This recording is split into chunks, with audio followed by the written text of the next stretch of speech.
একটি ঘটনা তুলে ধরি। আজরাইলকে যখন আল্লাহ পাক রব্বুল আলামিন কোনো মানুষের কাছে পাঠিয়ে দেয়, তখন আজরাইল সে মানুষের কাছে গিয়ে ডাইরেক্ট তার জানটিকে কবজ করে নিয়ে চলে যায়।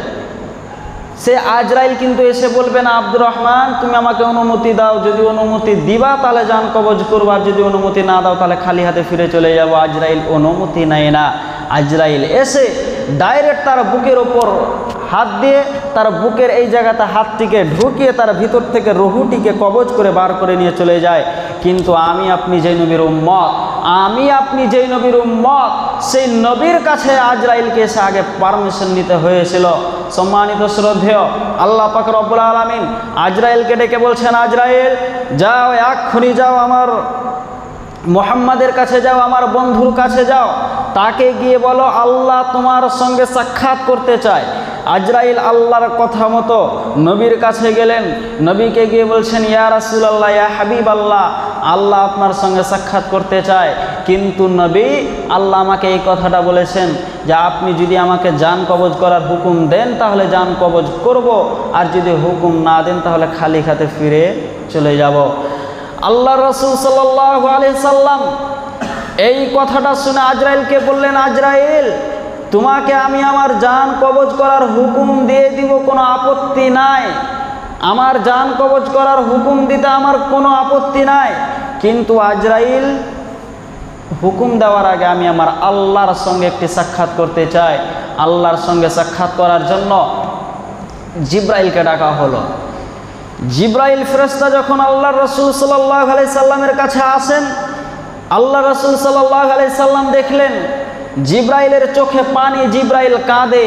তখন আল্লাহ রাসূল বলছেন, জিব্রাইল আমার সামনে আজরাইল রেডি হয়ে আছে, আমি যদি একটাবার অনুমতি দিয়ে দিই সে আমার জানটিকে কবজ করে নিয়ে চলে যাবে, আমি আর দুনিয়ায় থাকবো না। আজকে তো আমার কাঁদার কথা, তুমি কেন কাঁদো? জিব্রাইল বলে, নবী আমি প্রত্যেকটা নবীর কাছে একবার, দুইবার, 10 বার, 20 বার করে ওহী নিয়ে গিয়েছি, কিন্তু নবী আপনি এমন একজন নবী, আমি আপনার কাছে একবার নয়, 2 বার নয়, 10 বার নয়, 20 বার নয়, 100 বার নয়, 200 বার নয়, 1000 বার নয়, 2000 বার নয়, নবী আমি আপনার কাছে 24,000 বার ওহী নিয়ে এসেছি। জিব্রাইল বললেন, নবী গো, আমি যখন ওহী নিয়ে আসতাম, ওহীর বাহানাতে, ওহীর মাধ্যমে আমি আপনার কাছে আসতাম, আপনার ওই সুন্দর চাঁদের মতো চেহারাখানা দেখতে পেতাম, আমি আপনার সঙ্গে কথা বলতে পেতাম। কিন্তু নবী আপনি যদি আজকে চলে যান, আমি আর আপনাকে দেখতে পাবো না, আপনার সঙ্গে কথা বলতে পাবো না, ওই দুঃখে কাঁদছি। নবী জিব্রাইলকে বললেন, জিব্রাইল তুমি এক্ষুনি আল্লাহর কাছে যাও এবং আল্লাহকে গিয়ে বলো যে মুহাম্মদ বলছে আমি যদি দুনিয়া থেকে চলে যাই, আমার ইয়াতিম এত উম্মতি আছে এবং যতগুলো আসবে তাদের দেখভাল কে করবে? আল্লাহ দেখে বলছেন, মুহাম্মদ তুমি শোনো, আমি আল্লাহ ওপর থেকে তোর বান্দা, তোর উম্মতিদের দেখভাল করব। এই সংবাদটি যখন জিব্রাইল নবীর কাছে পৌঁছে দিলেন, তখন আল্লাহ রাসূল সাল্লাল্লাহু আলাইহি সাল্লাম আজরাইলকে জান কবজ করার হুকুম দিলেন। সম্মানিত শ্রদ্ধেয় উপস্থিতি, আজরাইল যখন নবী করিম সাল্লাল্লাহু আলাইহি সাল্লামের বুকের ওপর হাতটিকে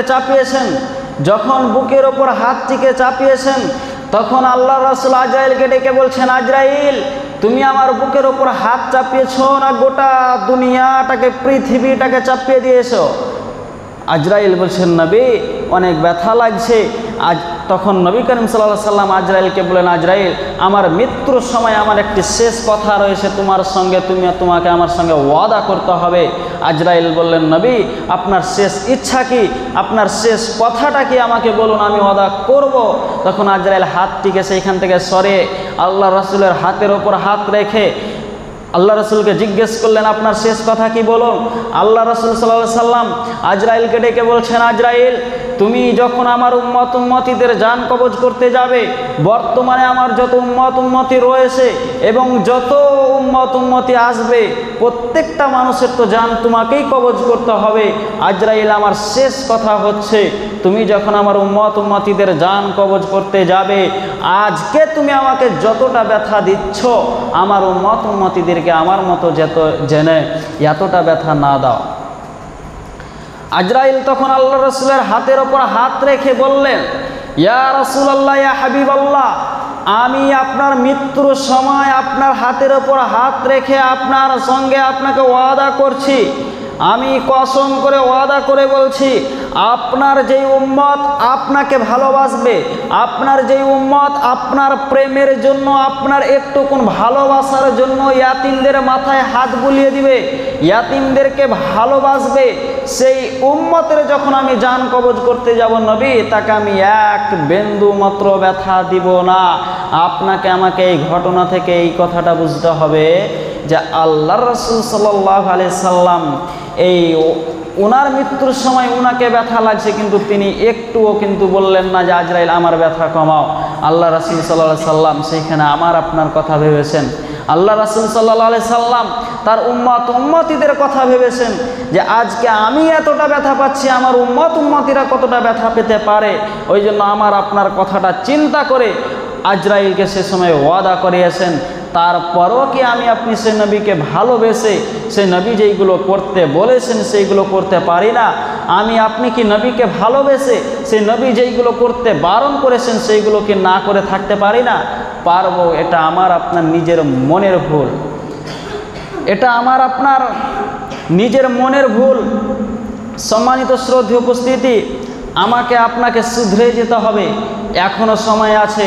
আপনি এটা ভাবিয়েন না যে মুসলমান নয়, অমুক নাই তুমুক নাই বলে দিলেন তো মুসলমান তো নয়, আর ইবাদত করে কি হবে? জি না, আমাকে আপনাকে ভরসা রাখতে হবে, যাকে বলা হয় তাওয়াক্কুল। যাকে বলা হয় তাওয়াক্কুল, সে আল্লাহর উপর তাওয়াক্কুল, ভরসা রাখতে হবে যে আমার আল্লাহ রয়েছেন। এক কথায় আমাকে আপনাকে ভাবতে হবে, আপনি এতদিন যা করেছেন, মদ খেয়েছেন, গাঁজা খেয়েছেন, বিড়ি খেয়েছেন, সিগারেট খেয়েছেন, গুটখা খেয়েছেন, পান খেয়েছেন, চুরি করেছেন, ডাকাতি করেছেন, বাটপারি করেছেন, মার্ডার করেছেন, যাই করেছেন, আপনি শুধু একটা বার আল্লাহর কাছে চোখের পানি ফেলে, এক ফোঁটাও যদি আপনি চোখের পানি ফেলে কেঁদে আল্লাহর কাছে মাফ চান, ইনশাআল্লাহ আল্লাহ মাফ করে দিবে। কিন্তু আমি আপনি মাফ চাই না, আরামসে গান বাজিয়ে বেড়াচ্ছি, আরামসে ডিজে বাজিয়ে বেড়াচ্ছি, মাফ চাওয়ার আমার আপনার কাছে সময় হচ্ছে না। এই জন্য সম্মানিত শ্রদ্ধেয়, আমাকে আপনাকে শুধরে যেতে হবে, তওবা করতে হবে, এবং আল্লাহর কাছে বান্দার পানি অনেক মূল্যবান। এক ফোঁটা পানি পড়তে গেলেই আল্লাহ অবশ্যই ইনশাআল্লাহ আমাকে আপনাকে মাফ করবেন। তো আমরা শেষের বেলায় দোয়া করব, আল্লাহ পাক রব্বুল আলামিন আমরা প্রত্যেককেই যেন নবীকে ভালোবাসার এবং নবীর পদ্ধতিতে সে আল্লাহর ভালোবাসা নিয়ে ইবাদত করার তৌফিক দান করুক। আমরা সকলে পড়ি আমিন। আল্লাহ পাক রব্বুল আলামিন আমরা প্রত্যেককেই যাতে ইসলাম গ্রহণ করার পর, মুসলমান হওয়ার পরেই আমাদের মৃত্যুবরণ হোক, আল্লাহ তুমি সে তৌফিক দাও, আমিন। রব্বানা তাকাব্বাল মিন্না ইন্নাকা আনতাস সামিউল আলিম। আমি আমার বক্তব্য এখান থেকে ঠিক করলাম। ওয়ামা আলাইনা ইল্লাল বালাদ। আসসালামু আলাইকুম ওয়া রাহমাতুল্লাহি ওয়া বারাকাতুহু।